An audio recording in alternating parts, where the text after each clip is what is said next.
Hello everybody, I'm Sean, and in today's video I want to answer the question, why do we get attached to our therapist? And I really just want to talk about how an attachment to our therapist forms and why.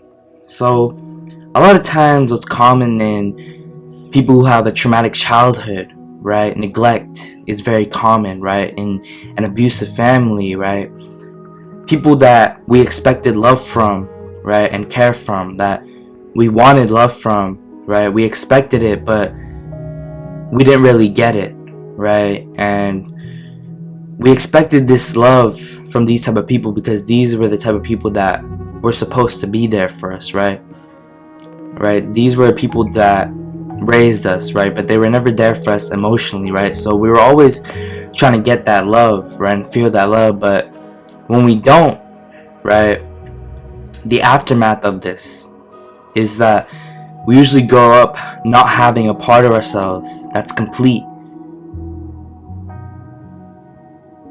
We have a missing part of ourselves that we never got because of this neglect, because of this love that we never felt. That's how loneliness a lot of times is very common when you're a child in an abusive household, in an abusive family, right? When you're going through neglect, it's very lonely, right? Because you feel all alone. You don't know what you're going through, especially when you can't really identify. You don't have access to therapy, right? You have to do it all on your own, right? You have to fix it on your own. You have to realize it on your own, right? And at the end of the day, it's only you who can leave these abusive families, these abusive relationships, right? But it's not your fault, right? But we feel this loneliness because we're going through neglect, essentially.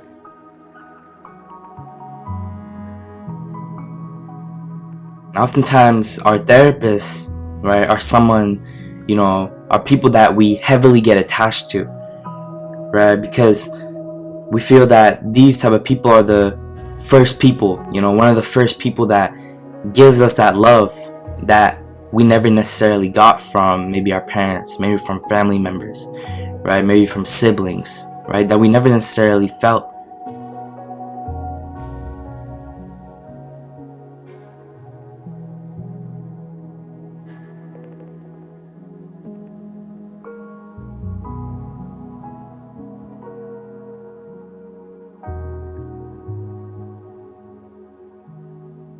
Just in general, really, it could have been, you just never got love from, a relationship that you were in, right? It was a sex type of relationship, right? The relationship was an actual relationship. You were just in a relationship for sex or, money, etc., right? The relationship, you never felt love, right? It could be something like that. So just in general, you never felt love from certain people that you expected love from. And when you find a therapist, right, it's very common for you to get heavily attached to them, right? Because we feel that this is the first person we felt love from, especially children, right? They never felt love growing up from, people who were supposed to be very essential in their life and very important in their life, right? To give them love, right?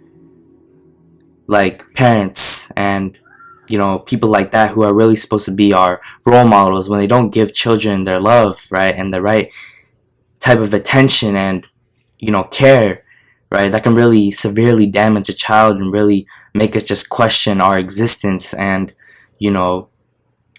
just our life. If we're doing something wrong, that's how essentially we blame ourselves, because we don't really know what's actually going on, right? That's how, like I said again, loneliness is created.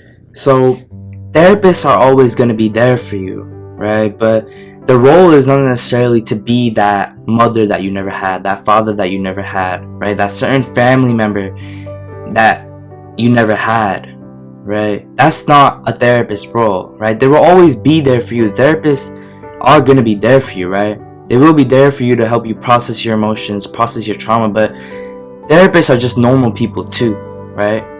So those are not the people that will fill the role, right? Your psychiatrist, your therapist will not fill that role of being that one person that you never had, right? That you never felt love from, right? Especially a family member like a parent, right? They won't fill that role, because that's not the role that they are meant to play, right? Because of course, if that's what they were supposed to do, right, and that's how it was gonna work, then of course they would do that because they would be there for you. But that's not the role that a therapist would play, right? Because as a child growing up, when you never feel love, right, when you never feel love from parents, right, when you never feel love because you're in an abusive family, right, you still search for this love sometimes, right? Even though most of the times you won't get it, right? You still keep trying to search for that love from your parents, right? A lot of times you may leave the family, but you still search for that love even though you don't really receive it in the way that you want to.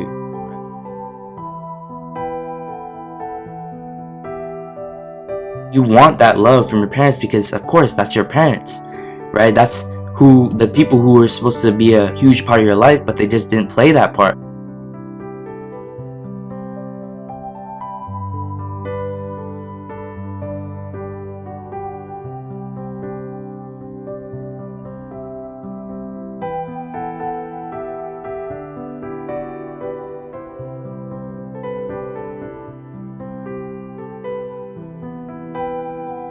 It's all about accepting that, really, and that's how you break free from that cycle, because that cycle will never end of, you know, keep trying to find this love that's never going to be found, right? So you really just have to accept that these people were never there for you emotionally, and that's how you really move on, right? Because a lot of times we're still there, right? We're still in our abusive family, even if we've moved away, even if we've gotten away, right? We're in a better situation now. We can still be there in those memories in our mind, right? And still be listening to the voices in our head, right?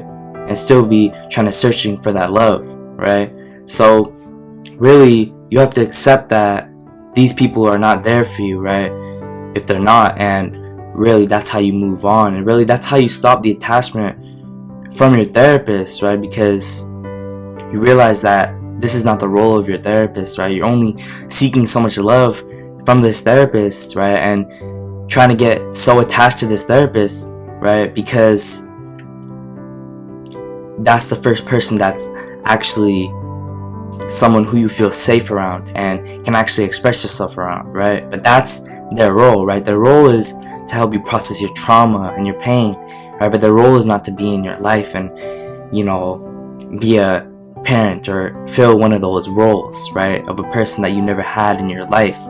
And one thing that I've learned that helped me, you know, really not get so attached to my therapist, that I found out before I even was able to get attached to my therapist, because if I didn't find this out, I probably would have gotten attached to my therapist, because my therapist is a pretty good therapist, you know. And if I didn't have the people in my life now, you know, who helped me, you know, other than my therapist, then I probably would have gotten attached to my therapist. So one thing that I learned is that to find people, you know, in life besides your therapist who can fill that role of a mother you never had, a father you never had, an older brother or sister that you never had, right? And as you do this, right, you can fill these roles with people, right? You can find these people who can fill that role, right?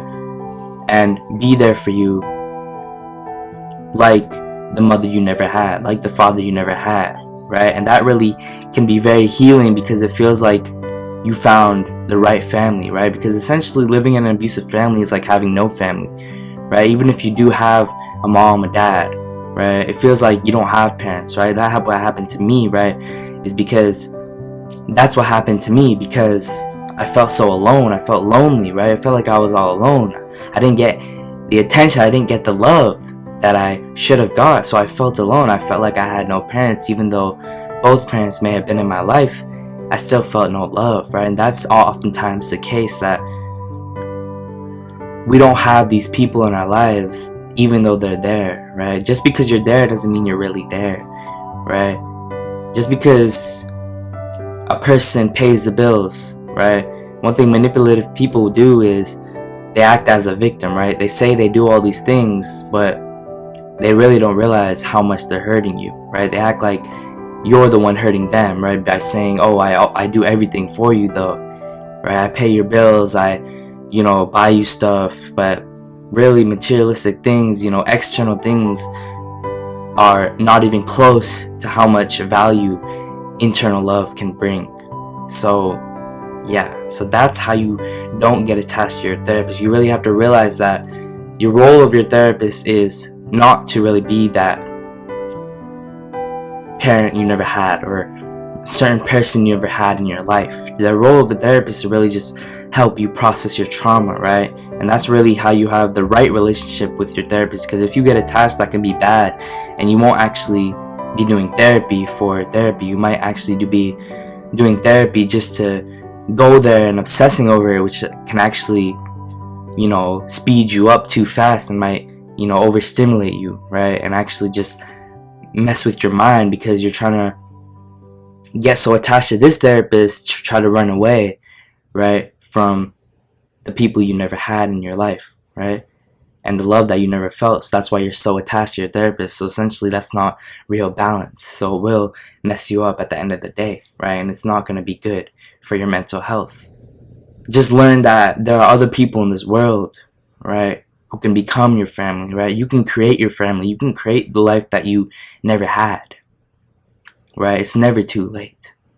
So yeah. But that's it for the video. Subscribe, and I'm out.